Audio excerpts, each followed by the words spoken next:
Hi, good morning children. Welcome to Perfect Biology. എല്ലാവർക്കും സ്വാഗതം perfect biology എൻ്റെ സ്വന്തം ചാനലിലേക്ക്. ഓക്കെ, സോ ഇതുവരെയുള്ള നമ്മുടെ വീഡിയോസ് എല്ലാം നിങ്ങൾ കണ്ടു കാണും എന്ന് വിശ്വസിക്കുന്നു. തീർച്ചയായിട്ടും നിങ്ങൾ കണ്ടാൽ മാത്രം പോരാ, അത് നിങ്ങൾ പഠിക്കണം കേട്ടോ. ആത്മാർത്ഥമായിട്ട് ഇരുന്ന് പഠിക്കണം. കാരണം എന്നാലേ ഞാൻ ഈ ചെയ്യുന്നതിനൊരു പ്രയോജനം ഉണ്ടാവുള്ളൂ. അപ്പം തീർച്ചയായിട്ടും നമ്മുടെ അടുത്ത വീഡിയോയിലോട്ട് കടക്കാം. നമ്മൾ എന്ത് ചെയ്യാൻ പോണത് 9ാം ക്ലാസ്സിന്റെ 3rd ചാപ്റ്ററിലെ അടുത്ത വീഡിയോ ആണ്. Okay, simple nutrients into cells second പാർട്ടാണ് നമ്മൾ ചെയ്യാൻ പോണത്. ഓക്കെ, നമ്മൾ കഴിഞ്ഞ ദിവസം പഠിച്ചത് ഹാർട്ടിന്റെ സ്ട്രക്ചർ, ഡബിൾ സർക്കുലേഷൻ, ഇത് രണ്ടെണ്ണമായിരുന്നു നമ്മൾ കഴിഞ്ഞ ക്ലാസ്സിൽ നമ്മൾ പഠിച്ചിരുന്നത്. ഇത് നമ്മൾ പഠിക്കുന്നത് difference between arteries, veins and capillaries. എന്തൊക്കെയാണ് വ്യത്യാസങ്ങൾ? ആർട്ടറിയും വെയിനും കാപ്പിലറിയും തമ്മിലുള്ള വ്യത്യാസങ്ങൾ എന്തൊക്കെയാണ് എന്നാണ് നമ്മൾ ഈ വീഡിയോയിൽ പഠിക്കുന്നത്. ഓക്കെ, സോ സ്റ്റാർട്ട് ചെയ്യാം. ആർട്ടറി, ആദ്യമേ നമുക്ക് ആർട്ടറീസ് പഠിക്കാം. ആർട്ടറീസിന്റെ പ്രത്യേകതകൾ: ഒന്ന്, ദേ ആർ തിക്ക് വാൾഡ്.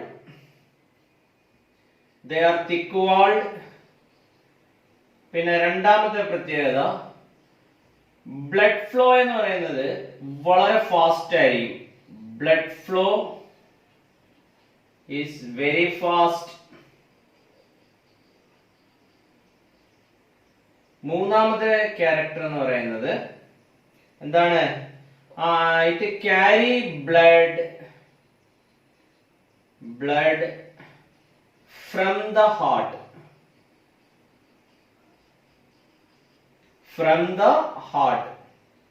അപ്പൊ മൂന്ന് ഡിഫറൻസ് ആയി. എന്തൊക്കെയാ? they are thick walled, blood flow through the arteries is very fast, so it carry blood from the heart.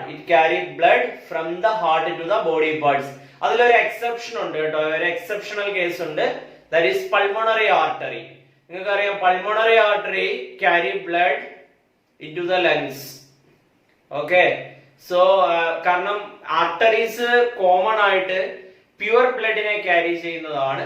But pulmonary artery is the only artery carry impure blood, so that it is an exceptional artery. Okay, next point, valves R absent. No valve is present inside the arteries, so that the blood flow is very fast under high pressure. Okay, pressure കൂടുതലായിരിക്കും, കാരണം ബ്ലഡിന്റെ flow എന്ന് പറയുന്നത് വളരെ fast ആയിട്ടായിരിക്കും ആർട്ടറിയിലൂടെ. ഇത്രയാണ് ആർട്ടറിയുടെ characters എന്ന് പറയുന്നത്. എന്തൊക്കെയാണ്? they are thick walled, blood flow is very fast under high pressure, I carry blood from the heart to the body parts except pulmonary artery, because all the arteries carry pure blood, but pulmonary artery carry impure blood. Okay, then valves are absent. These are the characters of arteries. Now we will move to the character of vein. What are the characters of veins? Okay, നമുക്ക് വെയിൻസിന്റെ character എന്തൊക്കെയാന്ന് നോക്കാം. അപ്പൊ ഒന്നാമത്തെ character, veins R thin walled.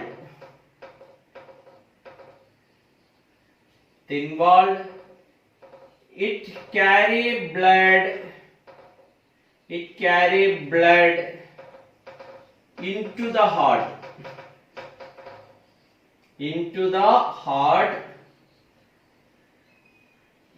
Blood flow is very slow.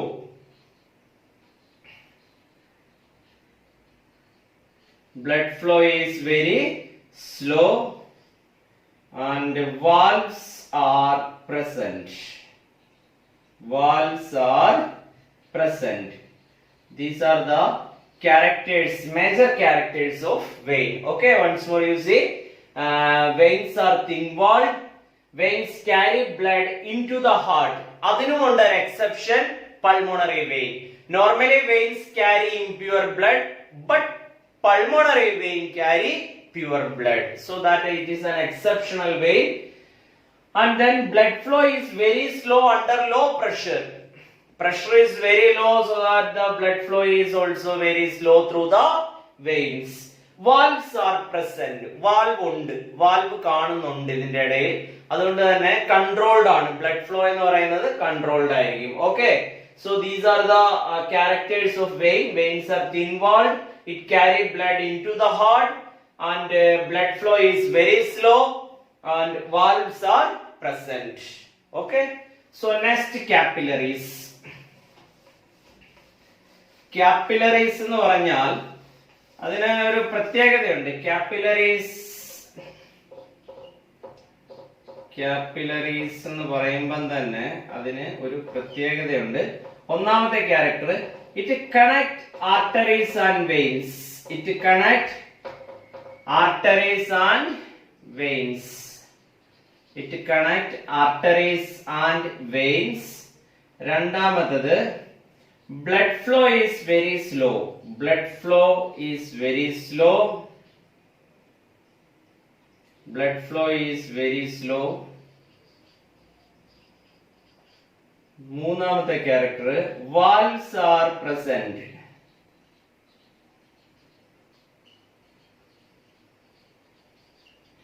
Valves are present, and capillaries are thin walled.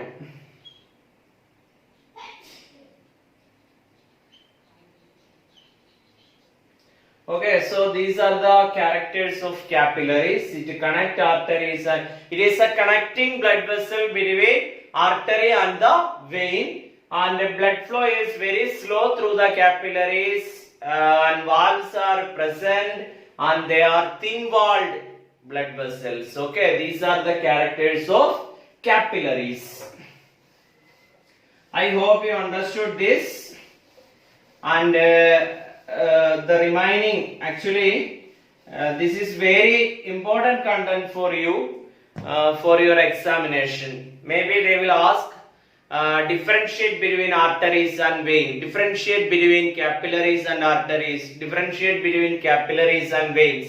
This way they will ask the question, so that you have to prepare well for the examination from this content. Okay, നന്നായിട്ട് പഠിക്കുക എല്ലാവരും. ആർട്ടറീസും വെയിൻസും തമ്മിലുള്ള difference major content ആണ്. Clear?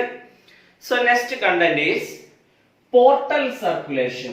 Portal circulation. Portal circulation.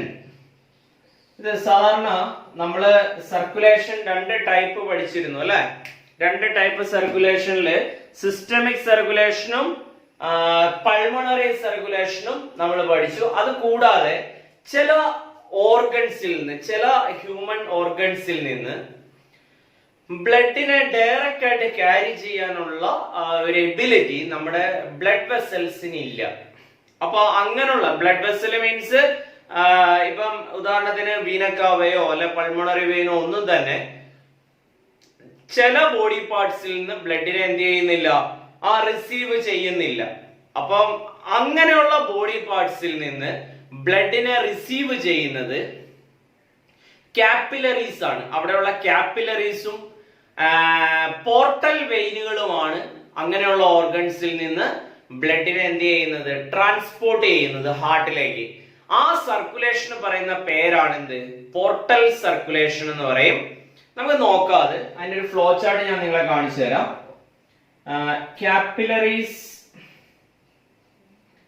capillaries in the intestinal area, intestine. Hepatic portal vein, hepatic portal vein. Capillaries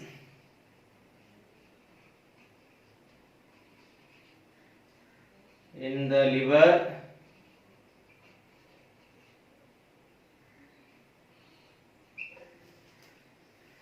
capillaries in the liver. Then I will show here liver, and from the liver hepatic vein, hepatic vein, from their vena cava,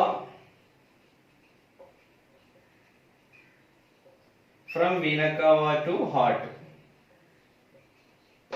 This is a circulation. You can see here the circulation.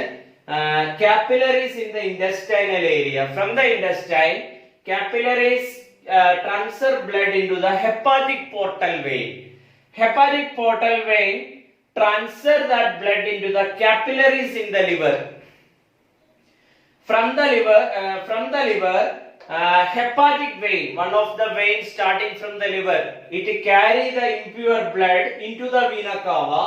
From the vena cava, it reaches to the right atrium of the heart. Okay, so vena cava ഒരിക്കലും direct ആയിട്ട് ഇന്റസ്റ്റൈനിൽ നിന്ന് ബ്ലഡിനെ എന്ത് ചെയ്യുന്നില്ല, impure ബ്ലഡിനെ transport ചെയ്യുന്നില്ല. പകരം അവിടെ ഇത്രയും blood vessels, ഇത്രയും പോർട്ടൽ വെയിനുകളും കാപ്പിലറീസും ചേർന്നാണ് ബ്ലഡിനെ ട്രാൻസ്പോർട്ട് ചെയ്ത് എവിടെ കൊണ്ട് കൊടുക്കുകയാണ്, വീനക്കാവയിലോട്ട് കൊടുക്കുകയാണ് കൊണ്ടുവന്ന്.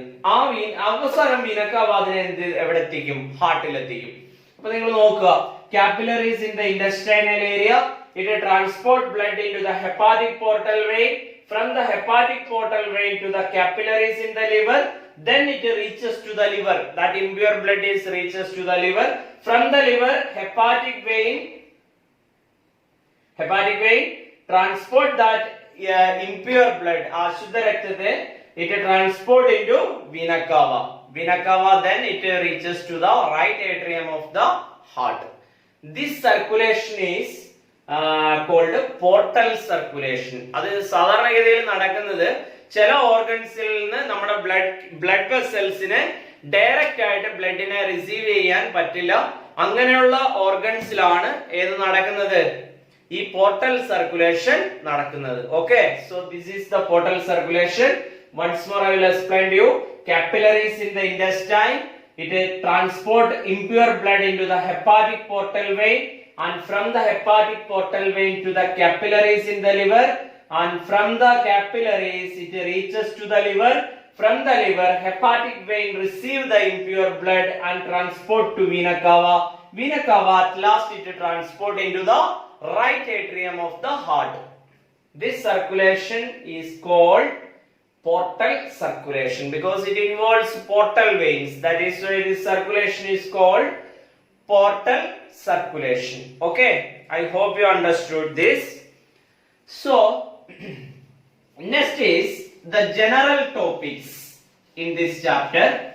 Actually, you know that heartbeat, blood pressure, അതുപോലെ തന്നെ പൾസ്, ഇങ്ങനെയുള്ള കുറച്ച് കാര്യങ്ങൾ നമുക്കൊന്ന് നോക്കാം. എന്താണ് ഇതൊക്കെ എന്നുള്ളത് ഒന്ന് നോക്കാം നമുക്ക്. അതും കൂടെ പറഞ്ഞ് നമുക്ക് ഈ ടോപ്പിക്ക് ഇന്നത്തെ ക്ലാസ് അവസാനിപ്പിക്കാം. Okay, so first of all blood pressure. Blood pressure നമുക്ക് ഹാർട്ട് ബീറ്റിൽ നിന്ന് സ്റ്റാർട്ട് ചെയ്യാം. That is better. Heartbeat എന്ന് പറഞ്ഞാൽ ഇറ്റ് ഇൻക്ലൂഡ്സ്, ഹൃദയമിടിപ്പ് എന്ന് പറഞ്ഞാൽ എന്താണ്? It includes systole and diastole of our human body. സിസ്റ്റോളിനെയും ഡയാസ്റ്റോളിനെയും കൂടെ കോമൺ ആയിട്ട് പറയുന്ന പേരാണ് heartbeat. Systole plus diastole, ഇതിനെ രണ്ടിനെയും കൂടെയാണ് നമ്മൾ എന്ത് പറയുക? These two are together known as heart beat. അപ്പൊ ഹാർട്ട് ബീറ്റ് എന്താണ്? It includes systole and diastole. എന്താണ് ഇത് രണ്ടുമെന്ന് ഞാൻ പറഞ്ഞു തരാം നിങ്ങൾക്ക്. ബ്ലഡ് പ്രഷർ പറയുന്ന സമയത്ത് പറഞ്ഞു തരാം. ഇപ്പൊ ഇത്ര അറിഞ്ഞിരിക്കുക. Systole and diastole are together known as heart beat. Now what you mean by pulse? Pulse എന്ന് പറഞ്ഞാല് actually it is a wave like movement inside the arteries. Blood ഫ്ലോയുടെ ആ ഒരു വൈബ്രേഷൻസ് ആണ് ആർട്ടറിക്കകത്തുള്ള ബ്ലഡിന്റെ കാപ്പിലറീസിലുള്ള ഒരു വേവ് ലൈക്ക് മൂവ്മെന്റിനെ നമ്മൾ ഡിറ്റക്ട് ചെയ്യുന്നതാണ് എന്തെന്ന് പറയുന്നത്? പൾസ് എന്ന് പറയുന്നത്. സാധാരണ ഒരാളുടെ നോർമൽ പൾസ് റേറ്റ് എന്ന് പറയുന്നത് it is equal to the heart beat. 72 times ആണ്. 70 to 72 ടൈംസ്.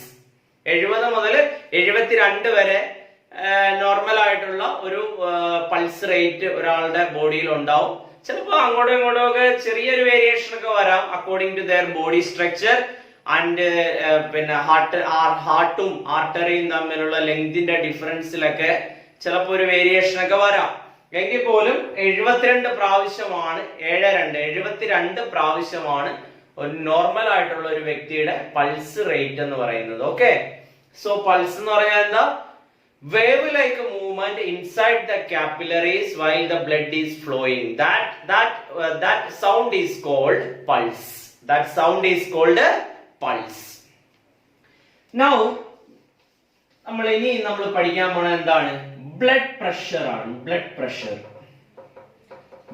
പ്രഷർ ഇതെല്ലാവരും പഠിച്ചിരിക്കണം. ബ്ലഡ് പ്രഷർ എന്ന് പറഞ്ഞു കഴിഞ്ഞാല് സാധാരണഗതിയില് ബ്ലഡ് പമ്പ് ചെയ്യുന്നത്, ഇപ്പൊ എത്ര ബ്ലഡ് അതിനകത്ത് എത്തിയാലും ബ്ലഡ് പമ്പ് ചെയ്യുന്നത്, ഹാർട്ട് പമ്പ് ചെയ്യുന്നത് 70 ml ബ്ലഡ് ആണ്. അറ്റ് എ ടൈമില് 70 മില്ലി ബ്ലഡ് ആണ് ഹാർട്ട് പുറത്തേക്ക് പമ്പ് ചെയ്യുന്നത്. മനസ്സിലായോ പറഞ്ഞേ? ഹാർട്ട് പുറത്തേക്ക് പമ്പ് ചെയ്യുന്നത് എത്ര ml ആണ്? 70 ml ബ്ലഡ് ആണ് ഹാർട്ട് എന്ത് ചെയ്യുന്നത്? പമ്പ് ചെയ്യുന്നത്. അപ്പൊ ആ ബാക്കിയുള്ള ബ്ലഡ്, ഇപ്പം remaining blood is still there inside the heart, so that blood exert a pressure inside the heart. That pressure is called actually what? That pressure is called what? Systolic pressure. That pressure is called systolic pressure. That is of 120 mmHg. Millimetre മെർക്കുറിയിലാണ് നമ്മൾ എപ്പോഴും പറയുക പ്രഷറിനെ denote ചെയ്യുന്നത്. So what you mean by systolic pressure? Every time heart pump 70 ml of blood, so that the remaining blood exert a pressure inside the wall of the heart. That pressure is called systolic pressure. That is of 120 mmHg. Okay, അതുപോലെ തന്നെ പിന്നെ ചില സമയങ്ങളില് heart ഇപ്പൊ ഹാർട്ടിനകത്തേക്ക് blood enter ചെയ്യുന്ന സമയത്ത് when the heart dilates, that time same amount of blood is enter inside of the heart. That pressure is called diastolic pressure. Diastolic pressure. That is of 80 mmHg. Okay, so what do you mean by diastolic pressure? When the heart dilates, same amount of blood is enter inside of the heart. That pressure, that create a pressure. That pressure is called, that pressure is termed as a low pressure. Okay, it is considered as a low pressure. That pressure is called diastolic pressure. That is of 80 mmHg. So that our blood pressure, normal blood pressure is 120 to 80 mmHg. അത് നിങ്ങൾ കണ്ടിട്ടുണ്ടാവും. ഒരു നമ്മൾ ആ ഹോസ്പിറ്റലിലൊക്കെ പോയി കഴിഞ്ഞാൽ doctor ഒരു സാധനം ഇങ്ങനെ ടൈ ചെയ്തിട്ട് ഒന്നിൽ പ്രഷർ ഇങ്ങനെ ചെയ്യുമ്പോ ഈ ഒരു മെഷീനിൽ ഇങ്ങനെ സ്ക്വയർ ആയിട്ടുള്ള ഒരു മെർക്കുറി ഇങ്ങനെ റൈസ് ചെയ്യുന്ന കണ്ടിട്ടുണ്ടാവും. ആ എക്യുപ്മെന്റിന് പറയുന്ന പേരാണ്, അതിന് പറയുന്ന പേരെന്താ? സ്പിഗ്മോ മാനോമീറ്റർ എന്ന് പറയും. That is called sphygmomanometer. Generally this equipment is used to measure blood pressure. Okay, high pressure ne consider cheya, adine systolic pressure എന്നും low pressure ne endum parayum? Diastolic pressure എന്നും പറയും. ഈ സിസ്റ്റോളും ഡയാസ്റ്റോളും കൂടെ ചേരുമ്പോഴാണ് എന്തുണ്ടാകുന്നത്? That is together known as heart beat. Okay, ഞാൻ ആദ്യമേ നിങ്ങളോട് പറഞ്ഞു. അപ്പൊ സിസ്റ്റോളിക് പ്രഷർ എന്ന് പറഞ്ഞാൽ എന്താണ്? At every time heart pumped 70 ml of blood from the heart, the remaining or excess blood create a pressure inside the wall of the heart. That pressure is called systolic pressure. That is of 120 mmHg. And what do you mean by diastolic pressure? When the heart dilates, the same amount of blood enter inside of the heart. That pressure is called diastolic pressure. That is considered as low pressure. That is of 80 mmHg. It is measured with an equipment called sphygmomanometer. Okay, I hope you understood this much. ഇത്രയും നിങ്ങൾ എന്ത് ചെയ്യുക, നന്നായിട്ട് പഠിക്കുക കേട്ടോ, ആത്മാർത്ഥമായിട്ടിരുന്ന് പഠിക്കുക. കാരണം വളരെ സിമ്പിൾ ആക്കി നിങ്ങൾക്ക് വളരെ മനസ്സിലാകാൻ വളരെ ഈസി ആയ രീതിയിലാണ് ഞാൻ ഇത്രയും എടുത്തിരിക്കുന്നത്, ഇത്രയും വീഡിയോസും ചെയ്തിരിക്കുന്നത്. ആർക്കും വളരെ ലളിതമായി മനസ്സിലാക്കാൻ പറ്റുന്ന രീതിയിലാണ്. അപ്പൊ അതുകൊണ്ട് തീർച്ചയായിട്ടും നിങ്ങൾ ഇത് കാണുമെന്ന് ഞാൻ 100% വിശ്വസിക്കുകയാണ്. സോ കാണാത്തവര് കാണണം, പഠിക്കണം, അതുപോലെ തന്നെ സബ്സ്ക്രൈബ് ചെയ്യണം. Okay, thank you.